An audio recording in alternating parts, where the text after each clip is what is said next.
ಅನ್ನುವಂತ ಹೆಸರು ಬಂತು. ಅಂತಹ ಆದಿತ್ಯರು 12 ಹಂತಗಳಲ್ಲಿ ಪ್ರಪಂಚಕ್ಕೆ ತಮ್ಮ ಶಕ್ತಿಯನ್ನ ಸಾಮರ್ಥ್ಯವನ್ನ ತೋರಿಸ್ಕೊಡ್ತಾ ಹೋಗ್ತಾರೆ. ನಾವು ಹೇಳ್ತೀವಲ್ವಾ, ಓಂ ಮಿತ್ರಾಯ ನಮಃ ಅಂತ ಹೇಳಿ. ಮಿತ್ರ ಅಂತ ಹೇಳಿದ್ರೆ ಅವನು ಎಲ್ಲರಿಗೂ, ಸಕಲ ಜೀವರಾಶಿಗಳಿಗೂ ಕೂಡ ಸೂರ್ಯ ಸ್ನೇಹಿತನ ಹಾಗೆ ವರ್ತಿಸ್ತಾನೆ. ಓಂ ರವಯೇ ನಮಃ. ರವಯೇ ನಮಃ ಅಂತ ಹೇಳಿದ್ರೆ ತುಂಬಾ ಪ್ರಕಾಶಮಾನವಾದಂತಹ ಒಂದು ಶಕ್ತಿ ಚೈತನ್ಯವನ್ನ ಬಿಡುಗಡೆಯನ್ನ ಮಾಡ್ತಾರೆ.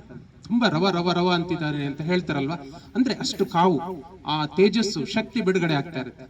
ಗೊತ್ತಾಯ್ತು? ಓಂ ಭಾನವೇ ನಮಃ. ಭಾನು ಅಂತ ಹೇಳಂದ್ರೆ ಆಕಾಶ, ಇಡೀ ನಭೋಮಂಡಲದಲ್ಲಿ ಅವನು ತೇಜೋಮಯನಾಗಿ ಕಂಗೊಳಿಸ್ತಾ ಇರ್ತಾನೆ. ಓಂ ಖಗಾಯ ನಮಃ. ಖಗ ಅಂದ್ರೇನು? ಪಕ್ಷಿ.